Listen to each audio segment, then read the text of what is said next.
Скорпионы, приветствую вас. Меня зовут Ева Лехцер, вы на моем канале. И для вас я снимаю ваш второй прогноз на ноябрь 2023 года. Мы с вами посмотрим и проанализируем предстоящий событийный ряд и сделаем акцент на наиболее значимых для вас вещах. Сегодня мне в этом помогут Шок Трайб Таро, а также Ленорман Силуэт. Именно эти колоды будут нам раскрывать предстоящее будущее.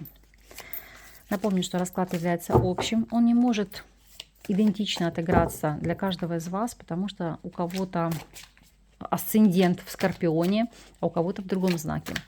Поэтому смотрите, сопоставляйте, сравнивайте, что для вас больше резонирует, какой из знаков и по какому в большей степени идет для вас информация.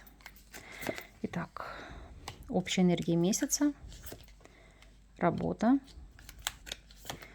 финансы, здоровье, личная жизнь и рекомендации от карт. Арканы перед вами, и мы с вами приступаем. Итак, общая энергия. У вас здесь ложится туз чаш, но оно и не удивительно, потому что, по сути, начиная с конца октября, ноябрь, Скорпион, это ваш месяц, поэтому здесь эмоции через край. Жизнь бьет ключом, новые возможности, радость, подарки, все внимание сконцентрировано на вас. Потому что здесь это и этап новой жизни, и новых циклов, и новых проектов, для кого-то новых отношений, у кого-то перспективы зачатия. Но здесь по тузу чаш аркан крайне многогранен, потому что здесь и подарки, и эмоции, и внимание. Даже вот открывая колоду, здесь ложится шестерка монет. Это помощь вам, это содействие вам по любым вопросам, по любым моментам. Поэтому действительно Вселенная тянется к вам улыбается и оказывает протекцию. Если смотреть вопросы работы, десятка чаш, прекрасный аркан. Почему? Потому что для многих из вас это период или становления своего дела, если вы к этому стремились, или развития своего дела, если оно у вас уже есть. Для тех, кто работает в коллективах, это признание в коллективе, это есть перспективы карьерного роста, продвижения по службе, ну и как следствие увеличения дохода. Для тех же, кто у нас соискатель, это найти такую работу. А для тех, кто у нас не работает, это да, дом, быт, очаг. Может, вы будете подрабатывать у кого-то в частном порядке, но в любом случае вам это в радость, а не в тягость. Поэтому все-таки мы проясним, конечно же, этот момент, но уже ситуация радует. Для тех, кто у нас не работает, десятка чаш и семерка мечей – это как нелегально подрабатывать у кого-то в частном порядке, ну, то есть получать налом, назовем это так. Но, тем не менее, ситуация вас устраивает. Вы имеете и доход, и зону комфорта, и, как следствие, здесь для вас это удобный график и условия труда. Но это больше как подработки. Допустим, вы смотрите там за пожилыми людьми, или там пришли, кому-то помогли, приготовили покушать, получили за это оплату, или там клининг. То есть у каждого здесь по-разному. Если вы у нас соискатель, то десятка чаш, девятка чаш – это радость, это полнота жизни от того, что вот оно свершилось.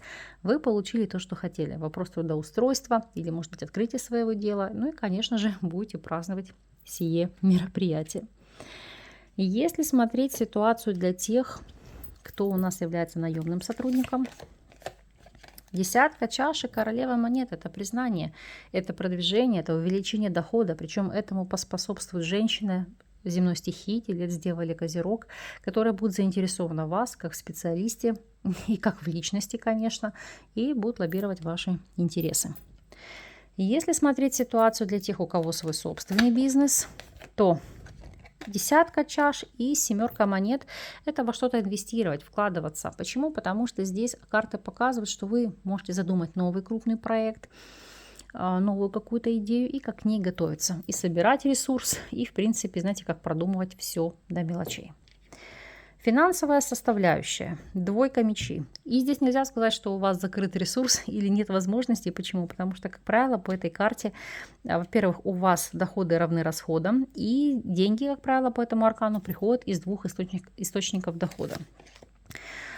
Единственное, что по повешенному вы их тратить не будете, вы будете их накапливать, как я вам говорю, ради какой-то вот большей благой цели. То есть это копить ресурс на какие-то вот масштабные цели, масштабные задачи. Еще такой момент. Если вдруг у вас были деньги на депозите, здесь могут меняться условия договора, и по ряду причин вы не сможете снять их своевременно или раньше срока, если вы планировали. Поэтому здесь в таком ключе эта карта может отыграться. Вопросы здоровья. А здесь у нас красавица Луна. Луна у нас отвечает за ряд аспектов. Во-первых, это, конечно же, и психоэмоциональное состояние, то есть у кого-то могут быть бессонницы, переживания, потому что, видите, по тузу чаш слишком много событий. Эмоции здесь будут через край. В положительных аспектах, для тех, кто хотел, стремился, это вопросы зачатия, деторождения. То есть здесь все идет со знаком плюс. Но поскольку карта у нас отвечает еще и за вопросы гормонального фона, и за аспекты пищеварения, то это те проблемные моменты, над которыми вы будете работать в рамках ноября. В частности, у большинства могут быть здесь отеки, одутловатость, поэтому с этой проблемой будете обращаться к врачу. Вопросы личной жизни. А вот здесь 8 мечей. О чем же она говорит? О скованности, отсутствии возможностей или о какой-то аскезе. Давайте смотреть конкретно, какая здесь ситуация. Для тех, кто у нас сейчас свободен, то 8 мечей и рыцарь монет говорят о ситуации, что здесь все без изменений. То есть здесь, даже если кто-то будет пытаться с вами идти на контакт по тузу чаш, вы будете закрываться по принципу «не то пальто, ты мне не интересен» или «ты мне не интересна». То есть нежелание идти в общение или в построение отношений с теми людьми, которые к вам будут проявляться.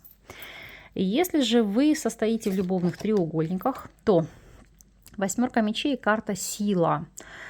Здесь это ситуация, когда могут идти какие-то ограничения в встречах, в созвонах. Ну, это, знаете, как в большей степени может быть ситуация, когда вы будете любить на расстоянии. Потому что здесь ощущать поддержку друг друга, зависимость друг от друга, но не будет возможности часто видеться, коммуницировать или эти отношения выстраивать. Единственное, что вы можете здесь пытаться себя ограничивать в общении сознательно, если у вас излишняя такая эмоциональная зависимость от человека. То есть с целью, чтобы это в себе каким-то образом постараться немножко подавить или перебороть.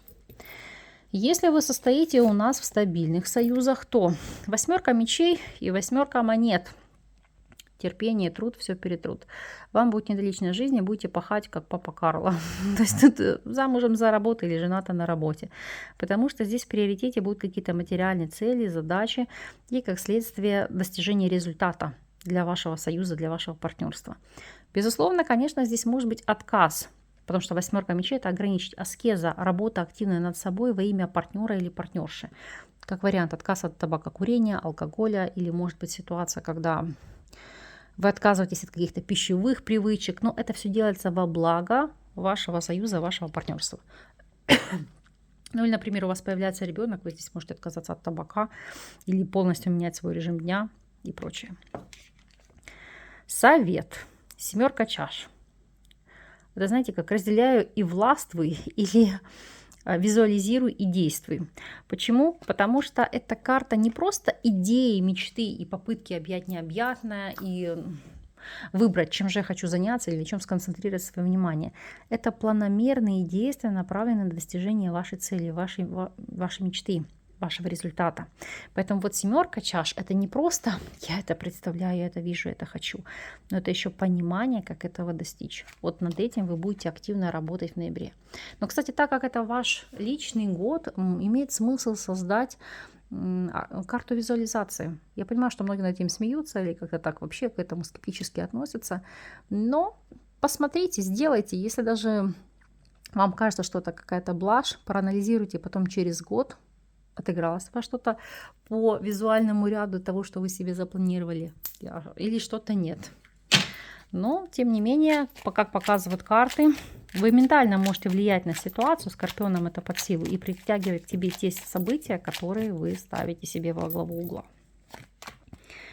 И если смотреть, что у вас здесь? Ох, якорь, кольцо, луна, ключ. Слушайте, прекрасные карты, потому что здесь, во-первых, для кого-то новый контракт, партнерское сотрудничество, причем надолго, плодотворное, ключевое, то есть то, что открывает вам новые возможности, новые горизонты, новые границы.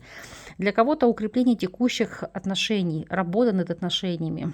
Опять же, стабилизация связи. Может быть, у кого-то вопросы здесь будут проходить примирение с друзьями, с родственниками, там, с соседями, потому что здесь укрепить союз, кооперацию, взаимодействие, заключение новых контрактов, новых договоров. Но в первую очередь, конечно же, у вас карты, как мы видим, они идут по вопросам карьеры, работы, бизнеса. Для вас это будут ключевые моменты, очень знаковые, значимые и, конечно же, со знаком плюс. Пусть так и будет. Так вам и закрою.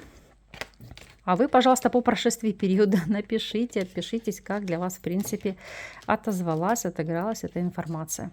Буду вам крайне признательна за энергообмен, за обратную связь. Потому что эти действия, они позволяют и развиваться каналу, и, конечно же, безусловно, мотивируют меня. Поэтому, мои хорошие, надеюсь на нашу кооперацию, на наше взаимодействие с вами. Благодарю вас за то, что вы остаетесь со мной. С вами не прощаюсь. До новых встреч.